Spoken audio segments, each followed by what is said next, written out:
राधा रमन है गोविंद जय बोले रे मन है ঋতুর সাথে সারাদিনে নতুন একটি পর্বে আপনাদের সকলকে আবারও ওয়েলকাম। এই মুহূর্তে আমি রয়েছি মায়াপুর মায়ানগরীতে। তো এখানে খুব রিসেন্টলি একটা মন্দির উদ্বোধন হয়েছে, যে মন্দিরটা খুবই সুন্দর। তো এই মন্দিরে আপনারা কি করে আসবেন, ইসকন থেকে এই মন্দিরের দূরত্ব কি আছে, সমস্ত ইনফরমেশন থাকবে, মন্দিরের টাইমিং কি আছে সেটাও বলে দেবো। তো আমি এই মুহূর্তে অলরেডি মন্দিরের সামনেই দাঁড়িয়ে রয়েছি। তো মন্দির তো ঘুরে দেখাবোই, তার আগে চলুন আপনাদেরকে রাস্তাটা একবার বলে দিই, তারপরে মন্দিরটা ভালো করে ঘুরে দেখাবো। তো সঙ্গে থাকবেন, ভিডিওটা কন্টিনিউ দেখুন, আশা করি আপনাদের ভীষণ ভীষণ ভালো লাগবে। তো চলুন আগে রাস্তা দেখাই, তারপরে মন্দির ঘুরে দেখাবো। এই মুহূর্তে আমি রয়েছি মায়াপুরের একদম ঘাটের কাছেই। আর এই যে গেটটা দেখতে পাচ্ছেন, এটা মায়াপুরের ঘাট থেকে বেরোলেই আপনারা দেখতে পাবেন। এটা হচ্ছে মুখ্য দ্বার, মায়াপুরের ঘাটের ওপরেই রয়েছে। তো এই গেটটা ক্রস করে সামনের দিকে দুপা এগিয়ে গেলে ডান হাতেই রয়েছে টোটো স্ট্যান্ড। সেখান থেকেই আজকের টোটো নিয়ে আজকের গন্তব্য হচ্ছে মহাপ্রভুর জন্মস্থান। আর জন্মস্থানের ঠিক পাশেই আজকে যে নতুন মন্দির আপনাদেরকে আমি দেখাবো, সেই মন্দির কিন্তু ঠিক মহাপ্রভুর জন্মস্থানের পাশেই উদ্বোধন হয়েছে। তো সেখানে নিয়ে যাব। তার আগে বলি, কৃষ্ণনগর থেকে যদি কেউ আসেন তাহলে কৃষ্ণনগর থেকে টোটো নিয়ে মানে অটোতে করে চলে আসবেন প্রথমে হুলোরঘাট পার করলেই কিন্তু মায়াপুর। তো আমি টোটো নিয়ে নিয়েছি, মাথা পিছু ভাড়া পড়েছে মাত্র 15 টাকা। তো এই যে চারিদিকে এত সুন্দর সুন্দর মন্দির, মানে মায়াপুরের দুপা করে হাঁটলে পারেই রয়েছে প্রচুর মন্দির, প্রচুর মানে প্রচুর প্রচুর মন্দির, পুরো মন্দিরে ভর্তি। আর প্রত্যেকটা মন্দিরই কিন্তু ভীষণ ভীষণ সুন্দর। তো দুদিকে এরকম সুন্দর সুন্দর মন্দির দেখতে দেখতে কিন্তু খুব তাড়াতাড়ি পৌঁছে যাব মহাপ্রভুর জন্মস্থানে। আর এই মায়াপুরের ঘাটের থেকে আজকে যে মন্দিরে যাব, সেই মন্দিরের দূরত্ব টোটোতে করে 10 থেকে 12 মিনিট মতো। আর কিছুদিন পরেই কিন্তু মায়াপুরের এই যে বিশ্বের সবচাইতে বড় যে মন্দির, সেই মন্দির কিন্তু উদ্বোধন হবে। মোটামুটি অনেকটাই কমপ্লিট হয়ে গেছে, একটা সাইড তো উদ্বোধন হয়েও গেছে, সেই ভিডিও আপনাদের সাথে আমি শেয়ার করেছিলাম। তো যাই হোক, এটা হচ্ছে মায়াপুর মন্দিরের মেন গেট। আর এই যে গেটটা দেখতে পাচ্ছেন, এটা হচ্ছে মহাপ্রভুর জন্মস্থানের যে মন্দির, সেই মন্দিরের গেটটা। আর এই গেট থেকে সোজা সামনের দিকে দুপা এগিয়ে গেলেই বাঁ হাতে যে রাস্তাটা ঢুকে যাচ্ছে, সেই রাস্তা দিয়ে সামনে একদম রাস্তার মুখে থেকেই দেখতে পাবেন সেই মন্দিরটা। তো চলুন দুপা এগিয়ে গিয়ে সেই গলি দিয়ে বাঁ হাতে আগে ঢুকি। এই নতুন মন্দিরটা কিন্তু রাস্তার থেকেই দেখা যায়। আর এই যে যেদিক থেকে আমি আসলাম, মানে ওদিকটা হচ্ছে মায়াপুরের দিক, আর সোজা চলে গেল হচ্ছে হাই রোড। আর এই যে বাঁদিকে যে চওড়া রাস্তাটা ঢুকে যাচ্ছে, এই রাস্তা দিয়ে কিন্তু দুপা হেঁটে গেলেই হচ্ছে আজকে যে মন্দিরে আপনাদেরকে নিয়ে যাচ্ছি সেই মন্দির। তো রাস্তা থেকে মন্দিরটা দেখা যাচ্ছে, ওই যে বিল্ডিংটা দেখতে পাচ্ছেন গোলাপি রঙের, ওই বিল্ডিংটাই কিন্তু আজকের গন্তব্য।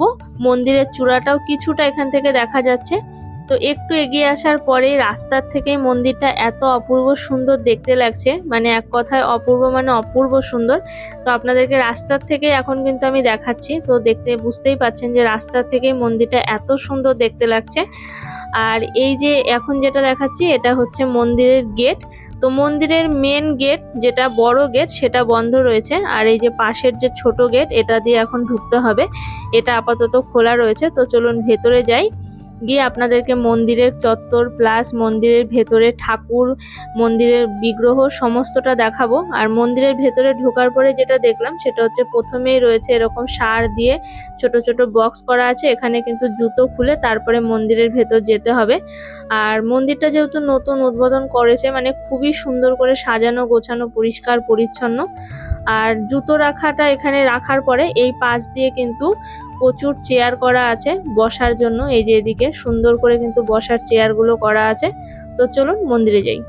हरे कृष्णा हरे हरे कृष्णा हरे हरे राम हरे हरे कृष्णा हरे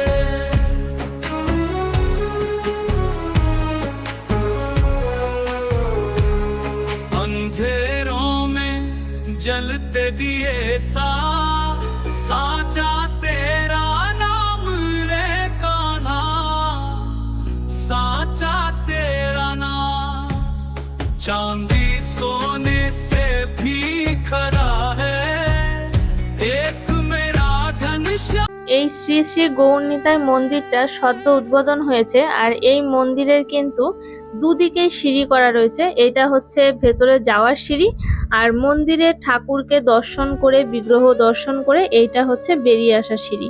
তো মন্দির চত্বরটা খুবই সুন্দর, মানে খুবই সুন্দর, আর একদম নিরিবিলি নিস্তব্ধ একটা পরিবেশ। তো চলুন এবার মন্দিরের ভেতরে আপনাদেরকে নিয়ে যাই, আর মন্দিরের ভেতরে গিয়ে আপনাদেরকে বিগ্রহ দর্শন করাই। মন্দিরের ভেতরটাও কিন্তু অপূর্ব সুন্দর। তো চলুন যাওয়া যাক। তো আমি মন্দিরের ভেতরে কিন্তু প্রবেশ করেই গেছি, আর মন্দিরের ভেতরে ঢোকার পরে যেটা দেখলাম সেটা হচ্ছে ভেতরটায় অনেক বড় বসার জায়গা, আর ভেতরে রয়েছে বিশাল বড় একটা ঝাড়বাতি, আর তার সাথে রয়েছে 3টে খোপ, তার মধ্যে 3টে কিন্তু বিগ্রহ রয়েছে। তো চলুন এবার কাছে গিয়ে বিগ্রহগুলোকে দর্শন করাই। হরে কৃষ্ণ হরে হরে কৃষ্ণ হরে হরে রাম হরে হরে কৃষ্ণ হরে।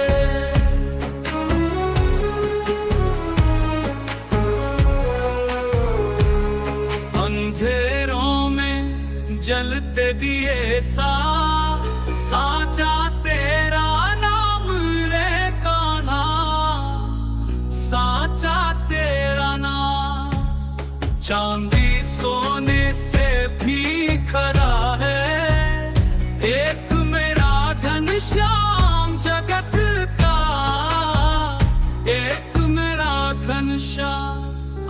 তো মন্দিরের ভেতরে আপনাদেরকে দর্শন করি, আমি নিজেও দর্শন করে বেরিয়ে এসেছি। আর মন্দিরের ঠিক পাশে এক্সিট দিয়ে বেরিয়ে আসার পরেই সাইডে ছিল একটা ছোট্ট একটা দোকান। এখানে আপনারা টুকটাক কেনাকাটা করতে পারেন, মানে ঠাকুরের মূর্তি, প্রসাদ সবকিছু পাওয়া যাবে।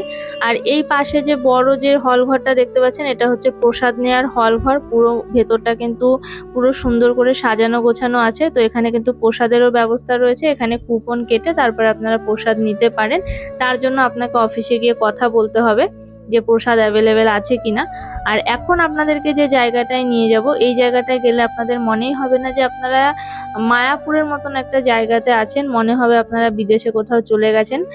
राधा रमन हरि गोविंद जय, बोले रे मन हरे कृष्णा हरे, राधा रमन हरि गोविंद जय। মন্দির যেটা ছিল সেটা হচ্ছে এটা, আর এখন আমি যেখানটায় রয়েছি এটা হচ্ছে গেস্ট হাউস পোর্শন।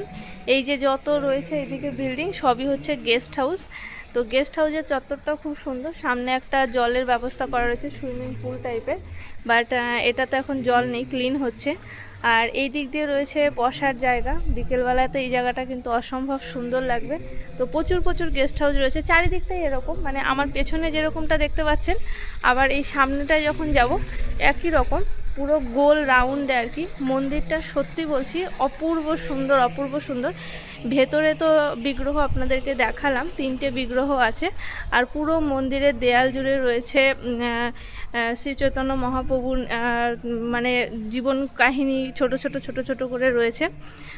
তো খুব সুন্দর। মন্দিরের ভেতরটা তো খুব বেশি করে দেখাতে পারিনি, তার কারণ হচ্ছে ওখানে স্ট্রিক্টলি অ্যালাউ নেই ফটোগ্রাফির। তো খুব কষ্ট করে পারমিশন নিয়ে জাস্ট একটু ফুটেজ আপনাদেরকে দেখিয়েছি, ভগবানকে দর্শন করিয়েছি। তো আপনাদের কেমন লাগছে অবশ্যই কিন্তু জানাবেন, জায়গাটা কিন্তু অসম্ভব সুন্দর। তো আমি পুরো গেস্ট হাউসের চত্বরটা আপনাদেরকে খুব সুন্দর করে একবার ঘুরিয়ে দেখাচ্ছি, আশা করি আপনাদের দারুণ লাগবে এটা। राधा रमन हरि गोविंद जय, बोले रे मन हरे कृष्णा हरे। আমি এখন চলে এসেছি একদম উল্টো দিকটাতে, যদি দেখাই ওই যে মন্দির, আর আমি একদম গেস্ট হাউসের একদম উল্টো দিকে চলে এসেছি। আর এই গেস্ট হাউসের যে ছোট যে রুমগুলো রয়েছে, মানে এক একটা যে বিল্ডিং রয়েছে আলাদা আলাদা, প্রত্যেকটা বিল্ডিংয়ের কিন্তু আলাদা আলাদা নাম রয়েছে। এটা আমার বেশ ভালো লাগলো। তো মায়াপুরের যে গেস্ট হাউসগুলো হয় সেগুলো সাধারণত একই ধাঁচের তৈরি হয়, তো এখানেও সেটাই হয়েছে। সব কটা গেস্ট হাউস একই ধাঁচের তৈরি, আর সব কটা গেস্ট হাউসের কিন্তু নাম আলাদা রয়েছে। তো এই জায়গাটা পুরোপুরি কমপ্লিট হয়ে যাওয়ার পরে অসম্ভব সুন্দর লাগবে, যেহেতু সুইমিং পুলে এখনও জল নেই, জল দেওয়ার পর আরও বেশি ভালো লাগবে। আর একদম নিরিবিলি নিস্তব্ধ, মানে যেহেতু মেন রোড থেকে একটু ভেতরে মন্দিরটা, সেই কারণে আরও নিরিবিলি, আরও নিস্তব্ধ, আর খুব সুন্দর। মানে অল টাইম এখানে হরির নাম সংকীর্তন হচ্ছে। তার সাথে এরকম সুন্দর একটা নিরিবিলি পরিবেশ। মায়াপুরের ভেতরে যেরকম ইসকনের ভেতরে প্রচুর প্রচুর লোকের একটা গ্যাঞ্জাম থাকে, এখানে কিন্তু সেরকম কোনো ব্যাপার নেই। খুবই সুন্দর, মানে খুবই সুন্দর। তো আপনারা যারাই পরবর্তীতে মায়াপুর আসছেন, আশা করছি যে এই মন্দিরটা আপনারা অবশ্যই ভিজিট করতে আসবেন, কারণ এই মন্দিরটা অসম্ভব সুন্দর। আসলে আপনার মন ছুঁয়ে যাবে, এটুকুই আমি বলবো। তো চলুন এখান থেকে আপনাকে পুরো গেস্ট হাউসটা একবার ঘুরিয়ে দেখাই।